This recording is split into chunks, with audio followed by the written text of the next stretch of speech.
monde et bienvenue dans ce nouvel épisode du podcast. Je suis hyper contente de reprendre cette série. J'ai vraiment adoré vous enregistrer les premiers épisodes. Il me tardait tellement de pouvoir reprendre, enfin plutôt de prendre le temps de reprendre. Donc voilà, on y est, je suis ravie et comme promis il y a 6 mois dans ce 4e épisode ou 3e si on compte l'intro, je sais plus. J'ai décidé de vous parler des produits de la mer et de pourquoi est-ce qu'il est de l'avis des véganes en tout cas important d'arrêter d'en consommer. Alors, si j'ai séparé ce sujet-là de celui de la viande, puisque le précédent podcast c'était sur les cochons, les vaches, etc., c'est parce que j'ai remarqué que les gens sont généralement beaucoup plus sensibles à la souffrance des animaux terrestres, donc même d'élevage, les poules, les veaux, etc., qu'à celle d'un poisson ou d'un crustacé. Et en fait, j'ai eu le déclic là récemment parce que je regardais koh et on m'a demandé, mais tu mangerais même pas le poisson là que Loïc il a pêché avec le kit de pêche qu'il a gagné au jeu de confort. Et en fait, je trouve ça tellement révélateur. Enfin, déjà, j'ai répondu non, je ne participerai pas à koh. Je vais épargner la population française de mon image non douchée et non nourrie depuis un mois. Mais en plus, je trouve que la question de fond, c'est vraiment... En fait, la question sous-jacente, c'est ça pollue pas, donc pourquoi... C'est quoi le problème de tuer un poisson si c'est pas par un gros chalutier méchant japonais c'est quoi le souci? Et je pense que c'est révélateur vraiment du problème du poisson, dont la mort, si elle est faite dans des conditions qui, on pense, ne polluent pas, on va revenir dessus, mais ça choque beaucoup moins que la mort d'autres espèces. Donc tant que c'est pas un gros chalutier qui tue 50 dauphins, on s'en fiche. Et c'est pour ça qu'il y a beaucoup de personnes qui commencent par arrêter la viande et qui continuent de consommer du poisson. Donc en gros là on se dit pécétarien et on considère que bon, un poisson ça souffre moins et puis ça pollue pas autant que l'agriculture, donc c'est moins grave. Donc je trouvais hyper important de traiter ça de manière séparée parce que je pense vraiment qu'il y a des grosses idées reçues, des grosses choses à remettre au clair sur la question. Et je pense que la première chose à bien évidemment rappeler, c'est les conséquences sur la planète et sur les écosystèmes de la consommation de poissons. On verra après bien sûr les souffrances, etc. du poisson, même si c'est un poisson d'élevage et même si c'est un poisson pêché par Loïc avec le matériel de pêche gagné à koh. Mais déjà sur la pollution, ce qui choque et met généralement tout le monde d'accord, ça va être bien sûr que les espèces marines ont disparu, etc. Donc pour info, entre 1970 et 2010, c'est 39% d'espèces marines qui ont disparu. Certains vous diront que oui, c'est parce que les espèces elles évoluent, elles disparaissent, et c'est normal, c'est l'évolution classique. Je tiens quand même à préciser qu'en un siècle, en fait, le taux soi-disant naturel, donc d'extinction, il a été multiplié par 10. Donc je pense qu'on peut là déjà commencer à questionner un petit peu l'impact de l'humain sur ces disparitions et voir que c'est pas forcément des disparitions hyper naturelles. Donc déjà, pourquoi les poissons disparaissent? Je pense que on a un peu une idée globale, on se dit ouais c'est parce qu'on pêche, on pollue, etc. Mais déjà, c'est le réchauffement climatique qui est dû donc à l'élevage animal, comme je l'ai dit dans le podcast précédent, et bon, je pense que maintenant tout le monde est conscient que c'est la viande qui est la cause première du réchauffement climatique, mais pas que. Donc on vous dit tout le temps, oui, le réchauffement climatique, mais c'est surtout la surpêche. Alors la surpêche, on parle en fait des poissons qui sont pêchés directement dans la mer. Donc je parle pas ici des animaux qui sont fabriqués pour notre consommation et que oui, ok, c'est d'accord, c'est de la truite d'élevage, pas de problème. Non. Là, quand on parle de ces animaux, on parle vraiment des animaux que nous, on va pêcher dans leur environnement naturel, en train de vivre leur vie naturelle pour les consommer. Donc, si je vous dis qu'on tue 100 millions de requins chaque année, c'est un fait, je vous mettrai de toute façon comme d'hab toutes les sources en barre d'infos, on tue, donc pas ils meurent, on tue, nous l'espèce humaine, chaque année 100 millions de requins pour manger leurs ailerons et aujourd'hui on a 95% des requins blancs qui ont disparu. C'est un truc qui est assez connu, ça choque un peu tout le monde. En France c'est pas dans nos coutumes de manger des ailerons de requins, du coup on se dit mais c'est quoi ces barbares qui tuent des animaux pour les manger, c'est horrible, ils font disparaître des espèces pour les manger. Parce que c'est pas dans notre tradition. Par contre, si je vous dis que la chasse à la crevette, donc les crevettes qu'on mange en tant que Français, assez souvent, à diverses occasions, dans les rouleaux de printemps du petit resto du coin trop mimi, cette chasse à la crevette, elle rejette des espèces, et ce rejet d'autres espèces c'est environ 90% de cette pêche. Donc, je m'explique. En gros, pour 1 kg de crevettes pêchées, vous aurez 20 kg de pêche accessoire, donc qui n'étaient pas visées, qui n'étaient pas là pour prendre de la crevette. Donc, 1 kg de crevettes, c'est 20 kg de pêche accessoire. Et dans ces pêches accessoires, on a quoi? On a des espèces non comestibles, et notamment des dauphins, des requins, des baleines, qui vont mourir et seront rejetés dans la mer, puisque nous, on va pas manger du requin, c'est trop horrible. Donc, ça, c'est ce qu'on appelle donc la pêche rejet, donc c'est tout ce qui meurt en fait de dommages collatéraux. Donc quand on dit qu'il y a des espèces marines qui disparaissent à cause de la surpêche, c'est pas que de la sardine et des anchois. Donc déjà ça, je pense que c'est important de le garder en tête, je pense que tout le monde est au courant, mais quand même, quand les gens ils disent « Non mais moi, je mange pas du thon, c'est horrible, par contre je mange du colin d'Alaska », enfin... C'est exactement la même chose en fait. Quand on pêche, il y a ce qu'on appelle la pêche accessoire. Les filets sont faits de telle sorte que vous ne pouvez pas trier entre le colin d'Alaska et le petit poisson trop beau avec des écailles magnifiques. Et à côté de cette pêche accessoire, donc cette pêche un peu accidentelle, mince, on n'a pas fait exprès, il y a la pêche fantôme, pareil, c'est pas fait exprès, mais en gros, c'est les chalutiers qui perdent leur filet et qui vont rester dans la mer pendant des années. Et là, c'est 640 000 tonnes de déchets marins. On appelle ça des déchets marins parce que ça rapporte pas d'argent, donc c'est forcément un déchet. Donc c'est des crabes, des crustacés, mais surtout des cétacés, donc c'est-à-dire des dauphins, des baleines, des marsouins, etc. Donc tout ça là, ces tonnes d'animaux dont je suis en train de parler, c'est pas ce qu'on mange, mais c'est ce qui meurt à cause de nous, Français, ce qu'on considère ok de manger. Donc, faut penser que quand on achète une petite boîte de thon petit navire, non, c'est pas juste des petits thons sauvages qui sont pêchés dans la mer. Et c'est pour ça que les poissons, les dauphins, les baleines, bref, tout ça, ils sont moins présents dans l'océan puisqu'on les pêche.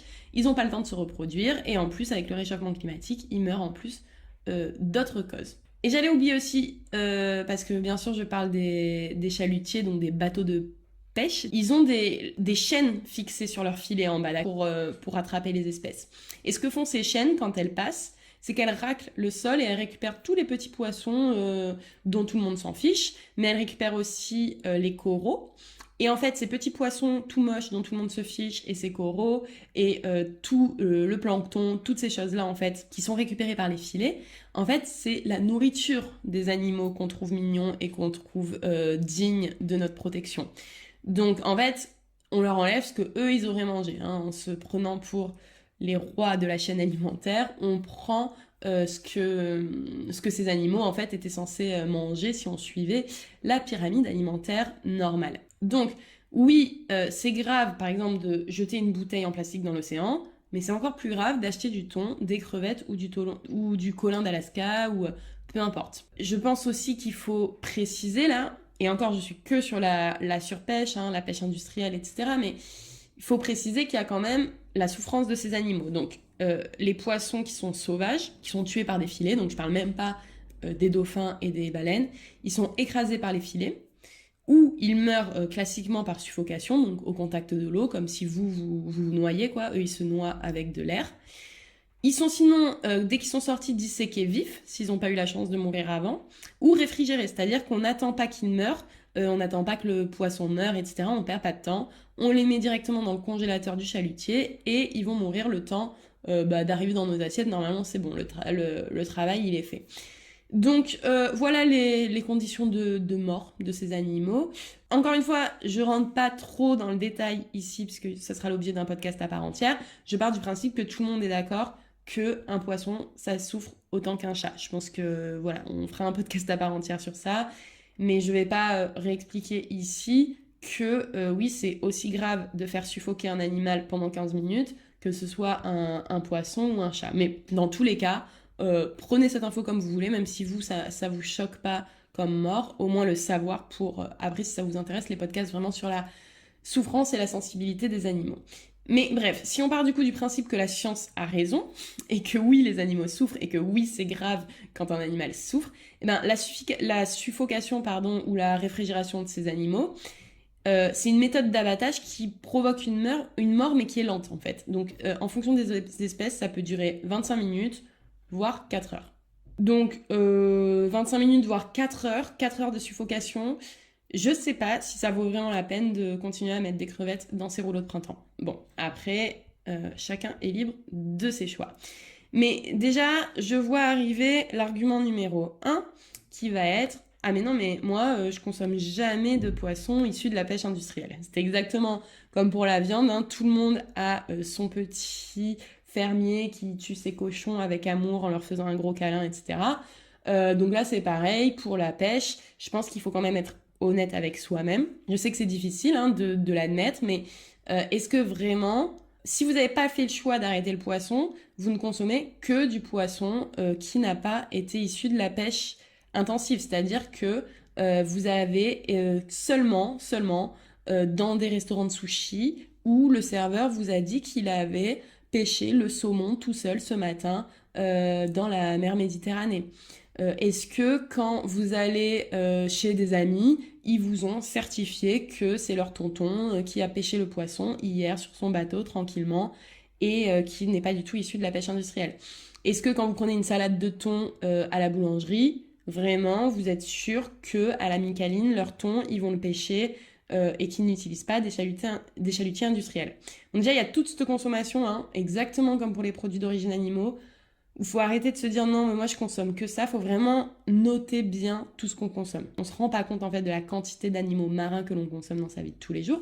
Et ensuite, l'argument numéro 2, donc, qui va être, si vraiment vous ne consommez pas de ces animaux sauvages et donc pêchés en surpêche, vous allez me dire non, mais moi par contre je consomme de la truite d'élevage, enfin des poissons d'élevage. Donc qui est élevé pour ça et donc qui n'a pas été pêché dans son espace naturel, donc il n'y a pas eu de dommages collatéraux. Alors, l'aquaculture, je vais quand même venir dessus parce qu'on pense, et moi la première, au début quand j'ai continué à arrêter les produits marins, j'étais persuadée que c'était la solution, d'accord? Je me suis dit, bon mais c'est super, réduire la pêche sauvage en favorisant l'aquaculture, c'est génial.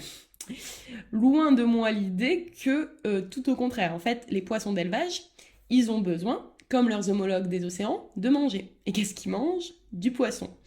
Donc, bien sûr, on leur sert pas des sashimi et des toasts de saumon. On leur sert une espèce de farine qu'on appelle donc poisson fourrage. C'est une farine de poisson mixée.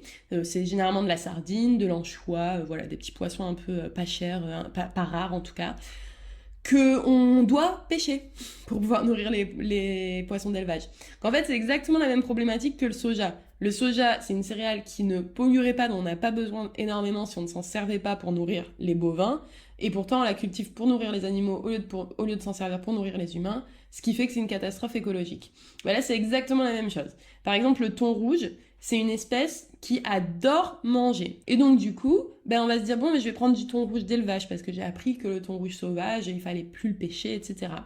Ouais, pour 1 kg de thon rouge, donc 1 kg de thon rouge d'élevage, il aura fallu prendre 15 kg de poisson pêché pour pouvoir lui faire la farine qu'il aura mangée tout au long de sa courte vie. Donc une fois de plus, les poissons d'élevage, en fait, c'est juste détourner le problème, l'amplifier. Et puis, il faut pas oublier non plus que le problème numéro 1 de la disparition de ces espèces, c'est-à-dire le fait qu'on pêche des espèces pour en nourrir d'autres ou qu'on les pêche directement pour nourrir les humains. C'est pas juste leur disparition et oh c'est dommage, c'était trop mignon, les requins blancs et les dauphins, ils sont trop beaux, trop nuls de les tuer. Non, le problème c'est que les océans, c'est quand même eux qui absorbent la moitié du carbone qui est émis dans l'air. Et ils font pas ça tout seuls, faut pas croire. Souvent on nous dit oui les océans ils absorbent le carbone, ah super l'eau elle est trop forte, elle absorbe le carbone. Pas du tout en fait, c'est le plancton et c'est les coraux qui absorbent le carbone, oui. Mais c'est surtout les poissons qu'il y a dedans. En fait, les poissons, ils fonctionnent comme les arbres. Ils absorbent le carbone et ils le rejettent par leur intestin sous forme de calcium et de magnésium.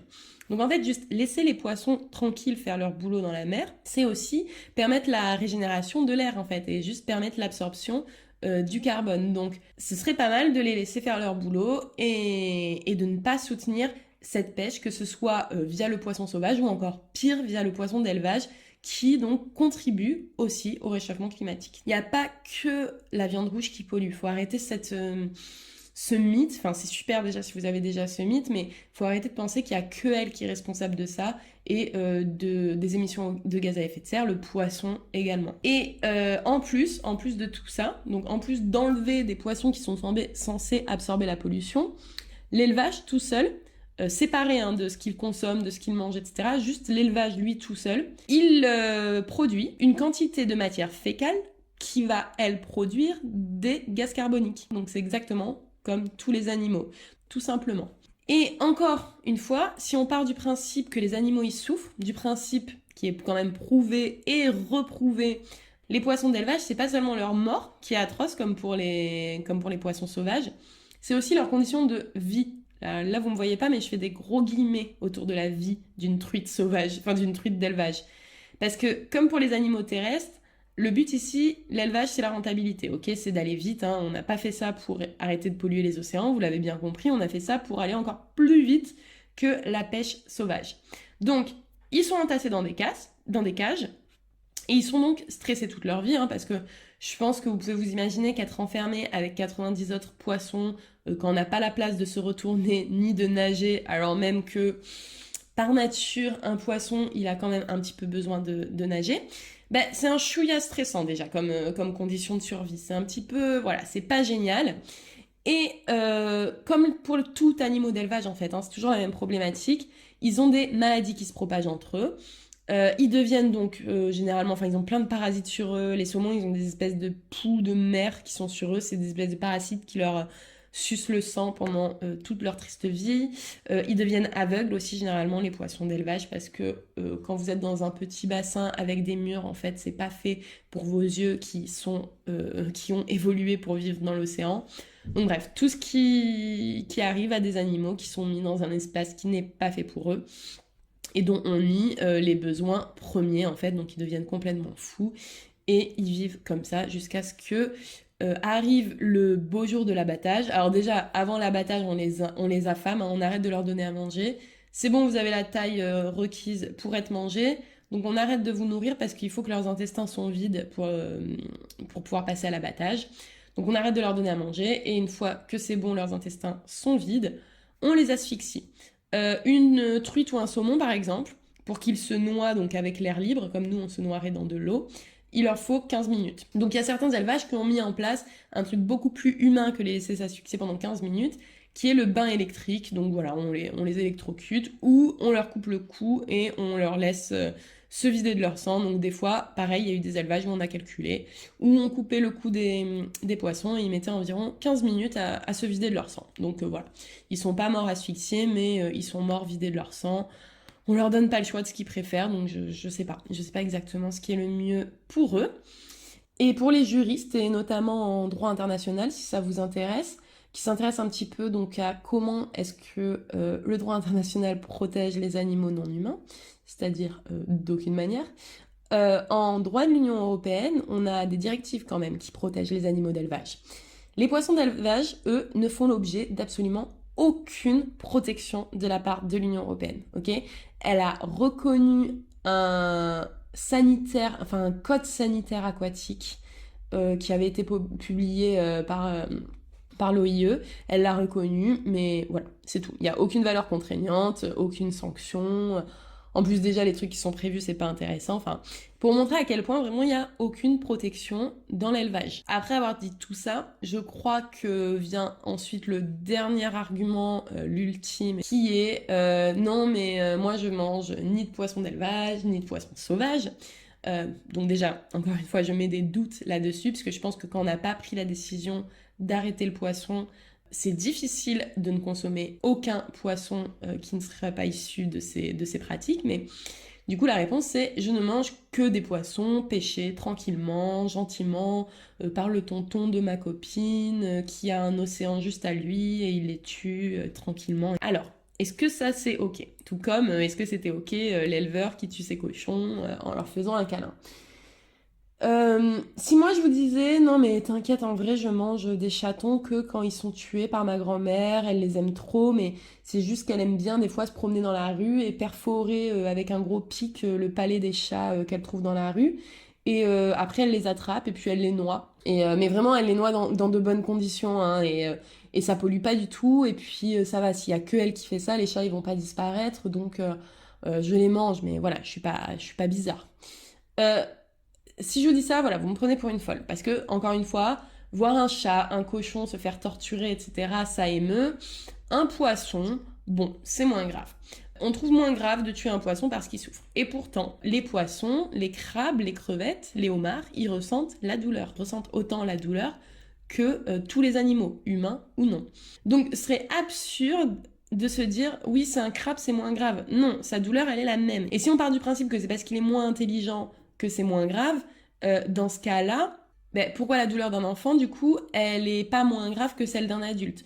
Pourquoi du coup, la douleur d'une personne qui a fait des études, elle est plus grave que celle d'une personne qui n'a pas fait d'études? Enfin, vraiment, je trouve que l'argument de la bêtise des animaux, enfin, en fait, c'est juste un reflet de la bêtise des humains, de nous dire un truc comme ça. Mais bref, peu importe que vous ayez l'impression que le poisson, il est stupide, le fait, il est là, c'est qu'il souffre et il a mal, en fait. Et quand on le tue, même si c'est à l'échelle individuelle, etc., pour un hobby, je pense qu'on vit quand même dans un monde, enfin en tout cas si vous écoutez ce podcast, dans un endroit où il y a des protéines, des oméga 3, de la nourriture à foison, enfin on peut manger tout ce qu'on veut quand on veut, et on a aussi des distractions à foison. Je pense que on peut, si on veut se divertir, enfin on a même trop de distractions. Aujourd'hui le but c'est d'essayer de se couper de toutes les distractions qu'on a autour de nous. Donc, est-ce qu'on peut pas trouver juste une autre distraction et une autre manière de s'alimenter qu'en pêchant? Enfin,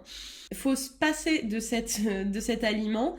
Et encore une fois, oui, si j'étais malencontreusement perdue sur une île déserte, je mangerais du poisson. Mais encore une fois, je mangerais aussi ma meilleure amie si j'étais sur une île déserte. Je veux dire, pourquoi est-ce que je choisirais de tuer et de faire souffrir ma meilleure amie? Parce que c'est moi ou elle qui meurt, ce serait la seule raison. Mais là, on vit dans un monde où en fait, j'ai pas besoin de ça ni pour me nourrir, ni pour me distraire. Donc je la laisse vivre et je pense que c'est quand même le choix le plus juste. Bref, je suis un peu en train d'empiéter sur le spécisme et ce sur quoi je veux vraiment parler dans un dernier podcast, donc je vais m'arrêter là. J'espère encore une fois que j'ai pas été trop virulente. Ce sont des sujets qui me tiennent énormément à cœur. Donc je m'énerve, c'est pas contre vous, c'est vraiment parce que je pense que ce sont des choses sur lesquelles on n'est absolument pas informé et ça m'agace que moi la première, j'ai eu des idées sur ces choses-là pendant des années, j'étais persuadée d'être une bonne personne pour l'environnement sous prétexte qu'on nous fait croire que la pêche ou l'élevage c'est ok dans certaines conditions et que tuer des poissons c'est moins grave que tuer des chatons. Ça m'attriste et ça, voilà, je suis contente si en tout cas vous avez pu écouter ça jusqu'au bout, que ça vous a plu, j'espère que vous avez appris des choses et j'espère que c'était assez clair. N'hésitez pas à me le mettre en commentaire si vous avez des questions et je vous dis à très très bientôt pour le prochain épisode. Merci!